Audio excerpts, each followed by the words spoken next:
maktabning boshlang'ich sinf o'qituvchisi Iroda Hayitovaning uzoq yillik faoliyati, o'z tanlagan kasbiga bo'lgan mehri, muhabbati bugun ta'lim berayotgan o'quvchilari, ota-onalari, maktab rahbariyati oldida ham minnatdorliklarga sabab bo'lmoqda. Ko'rsatuvimizning bugungi sonida mahoratli pedagogimiz, oddiy muallima Iroda Hayitovaning o'qituvchilikdagi mashaqqatli va sharafli yillari haqida suhbatlashamiz. Yana bir oddiy muallimaning ta'limda bosib o'tayotgan savobli izlariga hamroh bo'lasiz. O'qituvchilik kasbiga kirib kelishimga sabab bo'lgan, menimcha bu ko'proq oiladagi muhit bo'lsa kerak deb o'ylayman. Chunki onam boshlang'ich sinf o'qituvchisi bo'lganlar, kelajakda maktab rahbari bo'lganlar.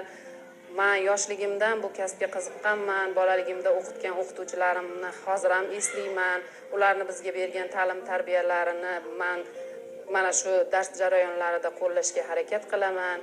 Zumrad opa bo'lardilar, Kavkab opa meni o'qitgan birinchi o'qituvchilarim. Ularga hozir ham minnatdorchiligimni bildiraman.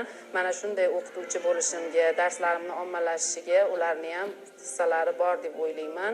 Chunki oilada nimani ko'rsangiz, bola o'sha narsaga qarab intiladi. Men yoshligimdan o'qituvchilar oilasida o'sganim, xolalarim, onam o'qituvchi bo'lgani uchun men shu o'qituvchilik kasbiga mehr qo'yganman. Ularni uyda, maktabda qilayotgan ishlari, bolalarga ta'lim tarbiya berishlarini men kuzatib borganman. O'shaning uchun menimcha o'qituvchilik kasbiga kirib kelganman deb o'ylayman. Avvalo ustoz bu yuqori maqomga ega bo'lgan shaxs hisoblanadi. Bu maqomga erishish uchun erinmasdan mehnat qilish kerak, tinmay ter to'kish kerak.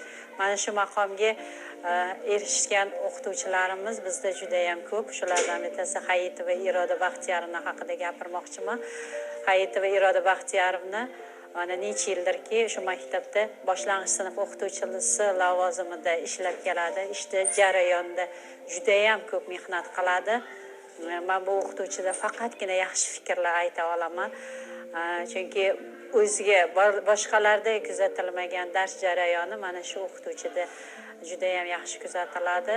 Har bitta darsga, har bitta ochiq dars bo'ladimi, tadbir bo'ladimi, o'zigacha bir yondashuv bilan harakat qiladi va har bitta qilgan harakatini natijasi juda ham yaxshi samara beradi. Har bir o'qituvchi mana shu darsga kirganda o'ziga albatta nimadir olishga harakat qiladi va bu narsani oladi ham. Chunki o'qituvchimiz haqiqatdan fidoyi, haqiqatdan izlanuvchan, haqiqatdan o'zini ustida ko'p ishlaydigan o'qituvchi. Iroda Hayitova Samarqand viloyatining Oqdaryo tumanida tug'ilgan. O'quvchilik vaqtlaridanoq o'z ustozlarining dars o'tishiga bo'lgan qiziqishi va pedagoglar oilasida voyaga yetganligi qahramonimizni bugun ustoz, o'qituvchi degan ulug' nomga munosib ko'rdi. Bir kasbni shunchaki tanlab, unda shunchaki faoliyat olib borish bizningcha ham noo'rin. Tanladingmi? Maqsadingni aniq va to'g'ri qo'y. O'z ustingda ishla va tanlagan kasbingda o'z o'rningga, nomingga va yo'lingga ega bo'l. Bolalardagi beg'uborlik, ularning ko'zidagi zavqni ko'rsangiz, o'qituvchi yana ham ishlagingiz keladi, yana ham izlangiz keladi. O'qituvchilik faoliyatimda bolalarni ko'proq har xil metodlar bilan, har xil usullar bilan darslardan qiziqarli qilib foydalanishga harakat qilaman. Ko'proq bolalarni rag'batlantirsangiz, bolalar yanada bilimga chanqoq bo'lib, yanada sizdan ko'p narsalarni kutib va xohlagan narsalaringizni bolalardan olishga zamin bo'ladi. Bolalarga qancha mehr bersangiz, o'sha mehr sizga bergan bilimlaringiz orqali bolalardan qaytadi. Bergan bilimingizni bolalardan ola olmasangiz, o'qituvchi unda xafa bo'lishi bu tabiiy hol. Chunki o'qituvchi qanchalik o'zini to'g'ri tutib, bolalarga qanchalik mehr bera olsa, bergan bilimini bolalardan qaytarib ola oladi. Bergan savolingizga javob bera olmasa, demak siz bolaga yetkazib bera olmaydigan bo'lasiz. Otamakaonim, onajon o'lkam, O'zbekiston jonim, to'shay soyangga, senday mehribon yo'q, seningdek ko'rkam, yemni alishmasman, bedapoyanga, bir go'sha suv bo'lsa, bir go'sha qillar, qancha yurtlar kezdim, qancha taqdirlar, qayga borsam boshing tik tut deb, tog'laring ortimdan ergashib yurar, ko'rdim suluvlarning eng faranglarin, yo xubbimman men, yo sodda bir kasman men, Parijning eng go'zal restoranlarin, bitta eshitmasman men. Na gapga ko'nayin, na til bilayin. Ko'zdan uyqu qochdi, dildan halovat. 3 kunda sog'insam nima qilayin? Chala qolar bo'ldi hamma sayohat. Bildimki baridan ulug'im o'zing.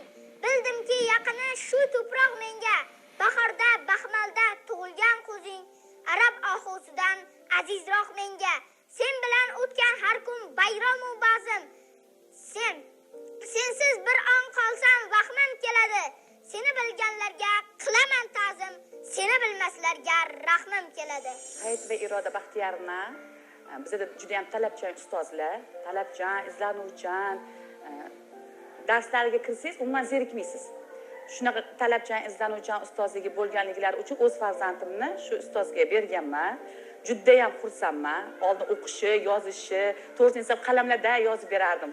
Ustoz o'zi yozsin deganlardan keyin hozir shunaqa yozadi, havasim keladi. Juda maqtillar, yaxshi yozadi deb talabchan juda ularni darslarini ommalashtirsa, tajriba almashadigan ustoz deb bilaman.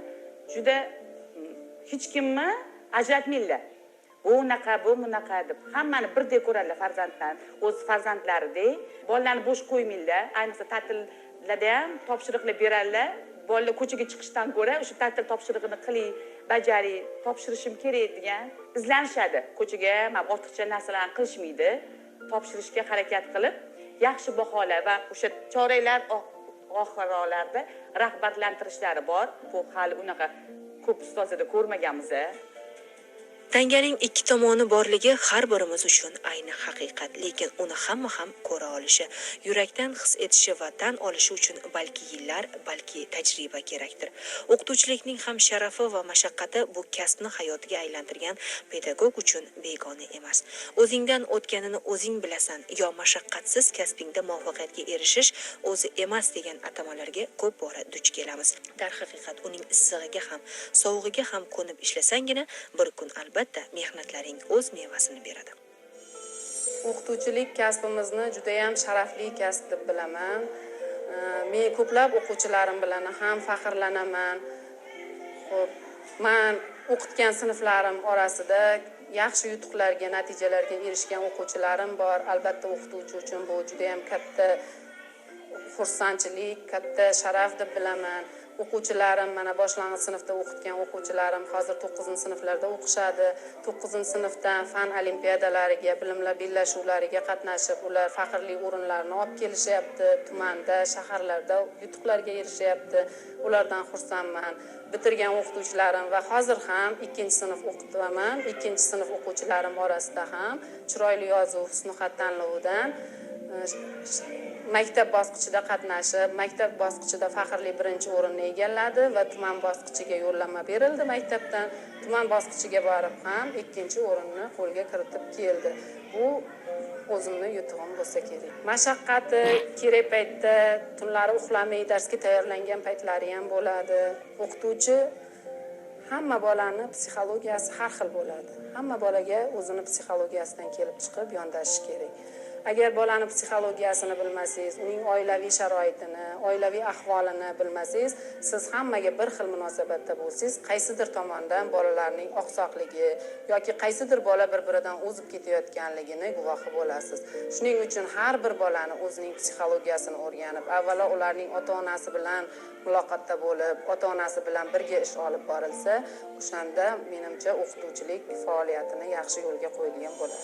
Mening ustozim Iroda opa, ustozim bizlarga yozishni, o'qishni, chiroyli husnixat yozishni o'rgatdilar.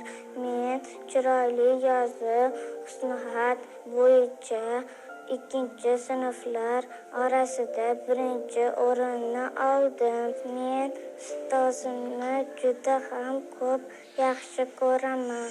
Ustozim bizga yaxshi ta'lim beradilar, yaxshi o'qitadilar, yozishni o'rgatganlar. Bizani yaxshi erkalilar, yaxshilar, chiroylilar. Boshqa o'qituvchilar chiroyli emas. Yo'q, ularga o'xshagan emaslar. Katta bo'lsangiz kim bo'lasiz? O'qituvchi bo'laman. Nima uchun? Chunki bolalarga ta'lim beradi, o'qitadi, yaxshi inson qiladi. Ustozim kasal bo'lmasinlar hech qachon. Yaxshi bo'lib, chiroyli bo'lib yursinlar. Bolalarni fanga qiziqtirishda men har bir fanni har xil metodlar orqali o'tib boraman. Undan tashqari bolalarga dars paytida rag'bat ham berib turaman. Har xil rag'bat kartochkalari tayyorlaganman. Bolalar o'sha rag'bat kartochkalarini bosqichma-bosqich yig'ib boradi. Bosqichma-bosqich yig'gan rag'bat kartochkalarining har birida chorak yakunida men ota-onalar majlisi qilaman. Ota-onalar majlislarida ota-onalarini oldida ota-onalariga rahmatnoma va o'sha farzandlarini erishgan yutuqlarini aytib, ularga sovg'alar beraman. O'shaning uchun bolalar qiziqib, har bitta berilgan rag'batni chiroyli qabul qilib, ular keyingi rag'batni kutib darsga qatnashadilar. Har bir mamlakat uchun har doim yaxshi va kerakli mutaxassislar tayyorlash, yetuk kadrlarni voyaga yetkazish muhim vazifalardan biri sifatida qaralgan. Shu bois ham ta'lim tizimida tahsil olish uchun teng imkoniyat yaratish, pedagog kadrlarga e'tibor berish, mutaxassislar tayyorlashni kuchaytirish muhim. Buni davlatimiz rahbari alohida ta'kidladi. Ta'limning boshlang'ich yo'nalishi eng muhim va asosiy hisoblanadi. Asos qanchalik to'g'ri va mustahkam bo'lsa, uning ertasi ham, kelajagi ham kutganimizdek natija berishi shubhasiz.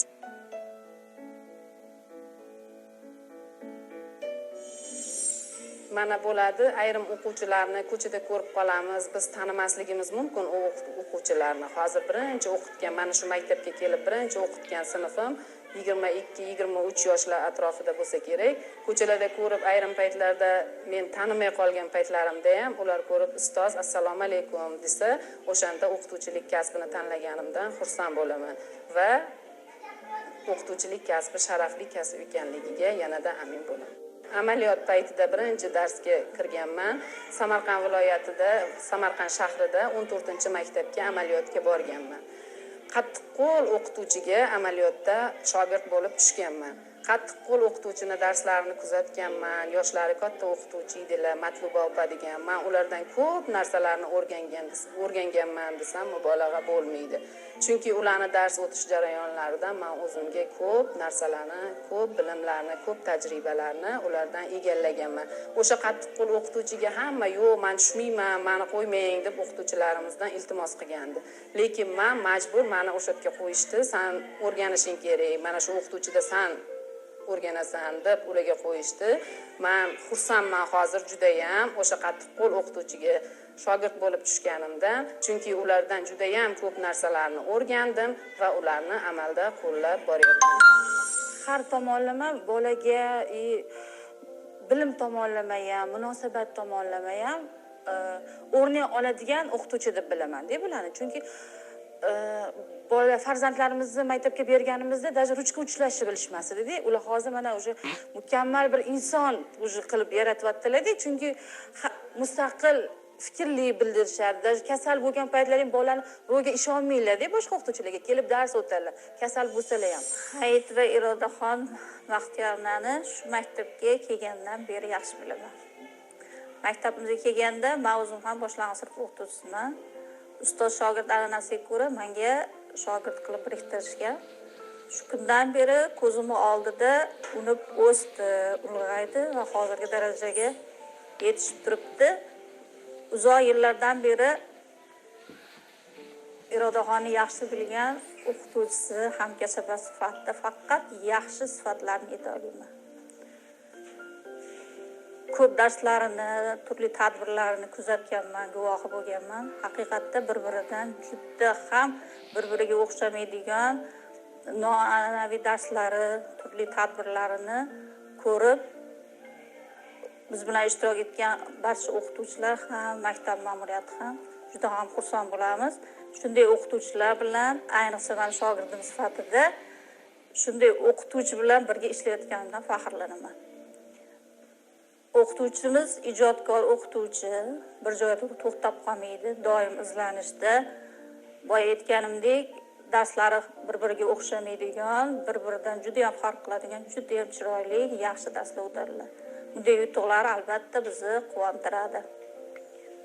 Meni yana bir quvontiradigan joyi, shu maktabda mana 3-chi avlodni o'qityaptilar. Eng katta o'qitgan sinflari hozir maktabimizni 9-sinflari, ulardan keyingilari 6-sinf va hozir mana 2-sinf o'qityaptilar. Har uchala sinf haqida ham maktab ma'muriyati sifatida faqat yaxshi, zo'r sinflar deb ayta olaman. Hozirda ta'lim tizimimizda ham ko'plab o'zgarishlar bo'lyapti. Ulardan biz juda ham xursandmiz. Darslarimizni mana interfaol usullarda olib boramiz. Bolalar darslarga yanada qiziqib qatnashadilar. Interfaol usullardan foydalanib, har xil multimedia vositalari orqali biz bolalarga mavzuni tushuntirishga harakat qilamiz. Multimedialarning samarasi bolalar o'zi eshitgandan ko'ra bir xil bola eshitib qabul qiladi. Ayrim bolalar ko'rib unda o'ziga xulosa chiqaradi. Ko'rib, o'sha multimedia darsliklaridan foydalanib, darslarimizni qiziqarli qilib o'tishga harakat qilamiz. Oddiy quruq darsdan ko'ra bolalarga ko'proq o'yin, har xil mashg'ulotlar, har xil metodlar orqali dars o'tganingizda ularda yana ham qiziqish paydo bo'ladi o'qishga. Farzandim birinchim o'g'il, ikkinchim qiz. O'g'il farzandimni olib chiqib, shu Iroda opamlarga berganman. Hozir 6-sinf. O'g'lim 6 yil bo'ldi, 6-sinf.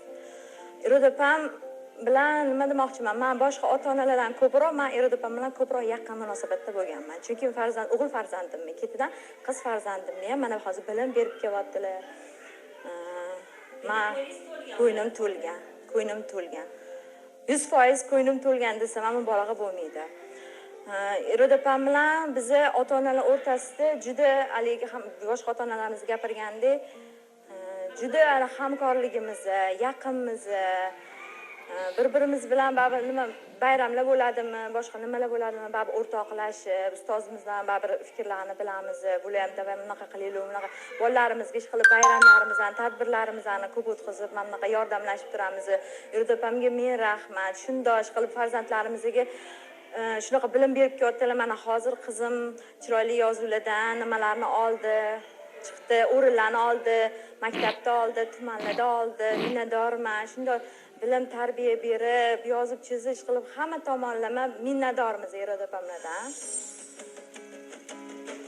Ayol kishining ham jamiyatda, ham oilada, ham xalq ichida o'z o'rniga ega bo'lishi, o'zining mustaqil erkin fikrini ayta olishi, munosib fikrini bildira olishi uchun eng avvalo yaqinlarning qo'llab-quvvatlashi, yordami, ko'magi zarur. Shu bilangina ayol uyidan xotirjam darsini beradi. Bolalardan ko'ngli to'q, o'quvchilari bilan kunini o'tkazadi. Bu albatta yaqinlariga bo'lgan minnatdorlik hissi, shukronasidir. Mani o'qituvchilik kasbida juda ham qiyinchiliklari ham ko'p bo'ladi. O'ziga yarasha vaqti kelganda kechgacha maktabda qolib ketadigan paytlarimiz bo'ladi. O'shanda meni turmush o'rtog'im qo'llab-quvvatlab, farzandlarim qo'llab-quvvatlagani uchun men bemalol o'zimni ishimni yaxshi ko'rib, o'qituvchilik kasbida faoliyat yurityapman. 2 nafar farzandim bor. Qizim Toshkent axborot texnologiya institutining 3-kurs talabasi. O'g'lim Toshkent axborot texnologiya institutining litseyida 2-kurs bitiruvchisi bo'lib hozir o'qiydi. Xudo xohlasa, ular ham yaxshi natijalarga erishsa, onaga undan ortiq baxt yo'q. O'quvchilarim kichkina, ular endi o'zlari ancha katta bo'lib qolishdi. Ularni uncha ko'p erkalamagan paytlarim bo'ladi. O'quvchilarga voy asal qizim, voy yaxshi bola bo'lding, mana senga barakalla deb bolalarni ko'plab erkalab qo'yganimda, o'g'lim shu maktabda o'qiganda kirib qolgan paytlari bo'lardi-da. Bolalarni sal erkalatib qo'ysam, voy oyi, siz meni erkalatmaysiz, o'quvchilaringizni yaxshi ko'rasiz, siz meni yaxshi ko'rmaysiz degan gaplari ham bo'lgan. Yoshlikdan inson o'zi kasb tanlashga ko'nikma hosil qilib boradi. Yoshligimda boshqa kasbni tanlagan bo'lishim mumkin, lekin o'sha oilaviy muhitimiz ta'sir qilganligi sabablimi, onamni kasbini ko'rib, ularni doim yonida yurib, o'qituvchilik kasbini yaqindan bilganim uchun o'qituvchilik kasbiga mehr qo'yganman va ushbu kasbni tanlaganimdan hech ham xafa bo'lmayman, afsuslanmayman. Hozirda mana shu maktabda 20 yildan beri faoliyat olib boraman. Hozircha ota-onalarimdan yo farzandlaridan hech qanaqa shikoyat, norozichilik eshitmadim. Buning uchun xursandman. Shu darajaga yetishimda onam va boshlang'ich sinf ustozlarining ta'siri katta deb o'ylayman. O'qituvchining, ustozning mehnati 1 yil yo 5 yil, boringki biron muddat tayinlangan taqdirda ham bilinmaydi. Uni o'lchab, hisobini ham aytib bo'lmaydi. Bunga yillar kerak. Pedagog faoliyati boshlanganiga ancha yillar bo'ldimi? Demak, sen birinchi darsga kirgan o'quvchilaring nevaralari, evaralari ham bugun sening oldingda. Qachonlardir sen bergan bilim bugun 3-4 avlodida davom etyapti. Balki sen ularning hammasini xotirangda saqlab qololmassan, balki hammasini ismini, sharifini to'liq aytib bera olmassan, biroq ularning qalbiga bir umrga muhrlangan bo'lasan. Va albatta, qayerdadir, qachondir ustozim